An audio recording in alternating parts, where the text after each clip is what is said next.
말씀 전하실 때 많은 은혜 받으시기 바랍니다. 잠시 기도하겠습니다. 살아계신 하나님, 하나님의 은혜가 항상 우리에게 넉넉합니다. 하나님께서 우리를 다스리시고 또 가르치시고 우리의 삶을 늘 인도하여 주옵소서. 주님 지금 이 자리에 함께하고 계심을 믿고 감사드리며 예수님의 이름으로 기도합니다. 아멘. 여러분 동상이몽이라는 프로그램을 보고 계시는지 모르겠습니다. 지난주에 방영된 이 동상이몽이라는 프로그램에 이윤지 정한울 부부가 자기 딸 라니를 데리고 아동심리상담센터를 방문하는 이야기가 나왔습니다. 둘째 라돈이가 이제 출산을 앞두고 있기 때문에 이제 첫째 딸 라니가 걱정되는 마음에 이 두 부부가 육아 점검을 하고 싶었던 것이지요. 여러 이야기가 있겠지만 검사 결과의 초점은 부모가 자신 있어 하는 옳다고 생각하는 내 아이를 향한 육아 방식이 되려 아이와는 맞지 않을 수 있다라는 사실이었습니다. 일단 제가 설명을 드리는 것보다는 영상을 보는 게 낫겠다 싶어서 한 5분 정도의 영상을 가지고 왔습니다. 한번 틀어주시면 감사하겠습니다. 네, 요즘 코로나 바이러스가 전 세계를 위협하고 있는데요. 꺼주시면 됩니다. 지금 보여드린 거는 이제 보고 다 이해하셨을 거예요. 근데 저것이 만약에 부모의 역할이라면 우리 교회학교 교사, 우리 가르치는 사람들이 해야 될 역할은 무엇을 가르쳐야 되는 것은 아마 좀 다르지 않을 것 같습니다. 다를 거라는 거죠. 사도 바울이 자기 아들에게가 같았던 디모데에게 남긴 말이 오늘 본문입니다. 우리 다시 한번 읽어보겠습니다. 디모데후서 2장 15절을 여러분과 제가 같이 읽어봤으면 좋겠습니다. 시작. 너는 진리의 말씀을 옳게 분별하며 부끄러울 것이 없는 일꾼으로 인정된 자로 자신을 하나님 앞에 드리기를 힘쓰라. 그럼 교회가 가르쳐야 될 것, 믿음의 사람들이 함께 공유하면서 나아가야 될 것, 첫 번째는 진리의 말씀을 옳게 분별하는 거랍니다. 주님이 말씀하시는 것이 무엇인지를 바르게 가르쳐야 된다라는 겁니다. 두 번째는 부끄러울 것이 없는 일꾼으로 하나님 앞에 서도록 가르쳐야 된다라는 겁니다.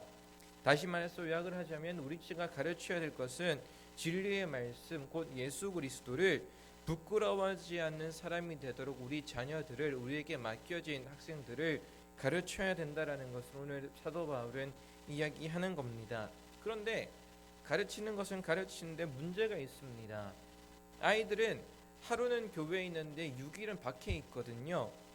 디모데후서 3장 2절에 보게 되면 말세에 이런 현상들이 일어나는데 라고 바울이 기록을 하고 있습니다. 메시지 성경을 제가 읽어드리면 사람들이 자기만 알고 돈을 사랑하고 으스대고 거만하며 하나님을 모독하고 부모를 무시하고 버릇없이 굴고 상스럽게 행동하고 죽기 살기로 경쟁하고 고집을 부리고 남을 헐뜯고 난폭하고 잔혹하고 남을 비꼬고 배반하고 무자비하고 허풍을 떨고 정욕에 빠지고 하나님을 몹시 싫어하는 세대, 이 세대를 우리 믿음의 자녀들은 살아간다라는 거지요. 이 세상은 무척이나 악합니다. 어쩌면 바울과 디모데가 마주했던 그때 당시보다 훨씬 더 이 세대는 무척이나 악하고 거칠고 폭력적입니다.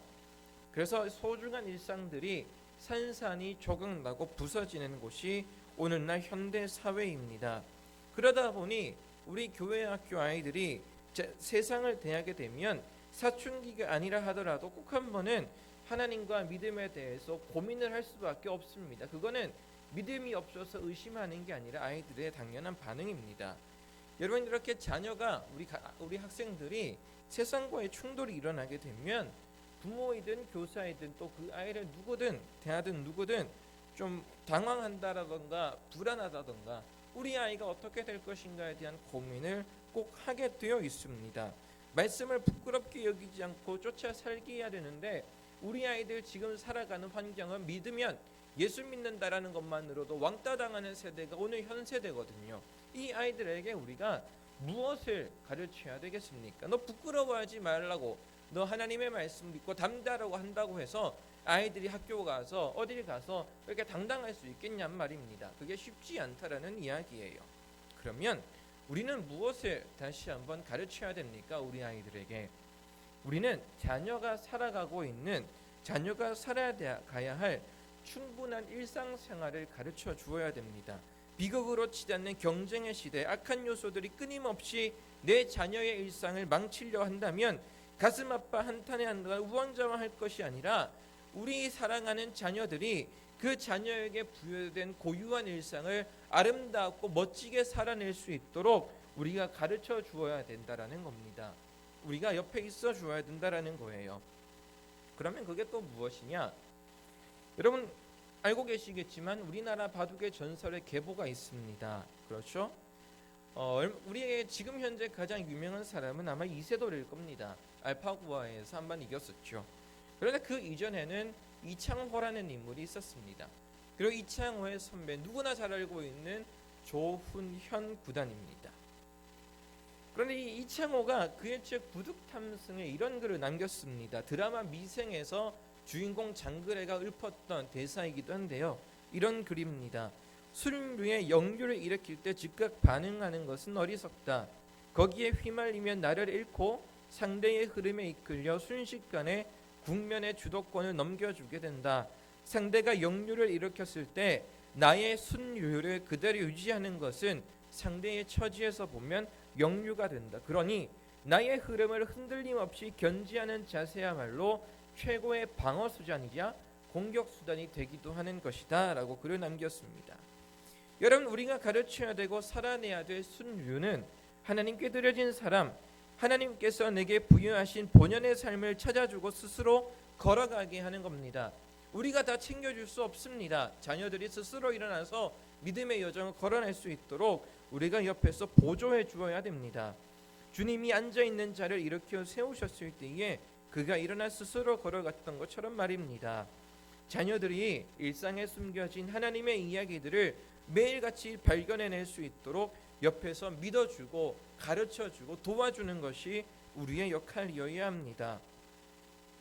장로회 신학대학교 기독교 교육 박상진 교수님이 이런 말을 남겼습니다. 교육학자인 윌리엄 파이너는 커리큘럼은 삶의 여정이라고 말했다. 우리는 커리큘럼을 생각하면 교과서나 교재, 온 학교에서 제공하는 그 무엇이라고 생각하지만 이 파이너라는 학자는 한 아이를 커리큘럼이라 여겼습니다. 진로 교육의 첫 번째는 아이들 각자의 삶의 소중함에 집중하는 것입니다. 저를 한번 따라서 해보십시오. 교육은 다시 한번 교육은 아이들 각자의 삶을 소중하게 여겨주는 것이다. 맞습니다. 그래야 기독교적인 교육, 교회의 교육이 된다라는 겁니다. 우리에게 보여진 우리 앞에 있는 이 아이들이 얼마나 소중한 존재인가, 하나님이 이 아이를 어떻게 만드셨는지 탐구하는 그 여정이 우리의 기독교 교육이어야 된다라는 겁니다. 그러면 그걸 다시 어떻게 할 것인가가 질문이 됩니다. 제가 아주 소중히 여기는 편지 한 통이 있습니다. 소중히 여기는 편지 한 통이 있어서 이 성령책에 늘 꽂고 다닙니다. 하나는 사랑하는 아내가 써준 편지입니다. 이래도 되는지는 갑자기 모르겠는데, 나를 설레게 하는 유일한 남자 만민. 멋지지 않습니까? 그 밑에는 안 읽겠습니다. 이거는 그냥 제가 지금 즉흥적으로 생각해낸 거고요. 집에 가면 칭찬 듣겠죠. 농담입니다. 제가 우리 교회에 오기 전에 속초에 있었던 것을 본의 아니게 이제 그 전에 교회 이야기를 가끔 하게 되는데, 그때 있을 때는 그 교회 강원도가 이제 교육 전도사님들이 계실 수 있는 여건이 안 되다 보니까 이제 전임 사역자들이 교구도 맡게 되고 또 교육부도 한 부서씩 맡게 돼서 그렇게 사역을 했었는데, 제가 이제 사역을 마치고 나오기 바로 고주 마지막 주에, 그때 당시 4학년이었으니까 지금은 6학년이 되었겠죠. 이 김모모 이 남자 아이가 저에게 편지를 써줬습니다. 4학년 아이입니다. 그런데 여러분 제가 한번 읽어드리겠습니다. 이 편지 안에는 어쨌든 제 개인한테 쓴 편지니까 좋은 이야기들이 많이 적혀 있습니다. 거북해하지 마시고 그러려니 들으시기를 바랍니다. 이만민 목사님께 처음에만 이러고 나머지는 선생님이라 그래요. 안녕하세요 이만민 목사님. 현실로는 많은 이야기를 했지만 편지는 처음이네요. 그런데 이 편지가 이별을 뒤로하는 편지라고 생각하니 참 슬프네요. 남자아이가 이렇게 편지를 씁니다. 저는 처음 이곳에 왔을 때 적응하기 많이 힘들었고 오기도 때론 귀찮았지만 이만민 목사님을 보고 실망시키지 않으려고 이곳에 온 적도 있었어요. 아이들이 목회자들하고 교사들을 실망시키지 않으려고 하는 것이 분명히 있다라는 뜻이죠. 다만 그 기쁨 덕분에 1년이 훌쩍 지나갔네요.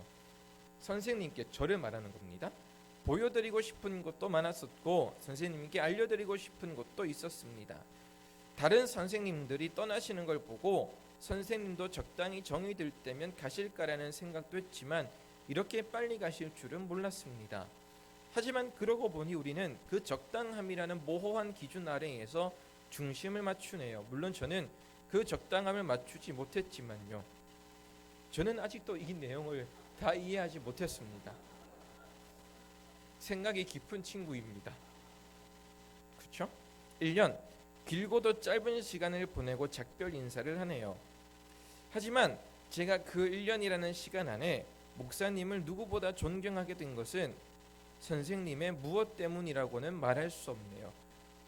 저의 무엇 때문에 이 아이가 저를 좋아해 준 게 아니라 그냥 당신을 좋아했습니다 라고 이야기를 하는 겁니다. 그곳에도 선생님은 잘 계실 거예요. 누구보다도 훌륭한 성품을 지니고 계시니까요. 만약 이곳에 오시지 못하시더라도 잊지 마세요. 언제나 기다리고 있을게요. 안녕히 계세요. 사랑합니다. 내 전화에서 전화번호 남겨놨는데 카톡 하니까 쉽습니다. 희한한 애입니다. 그죠? 이 아이가 요약하는 거는 그거예요. 1년의 시간 적당하지 못했다라는 기준. 그러니까 뭐냐면 이 1년이란 기준을 누가 정해놨냐라는 거예요. 우리가 1년을 당신과 내 목사님과 제가 즐겁게 보냈으면 그걸로 됐다라는 이야기.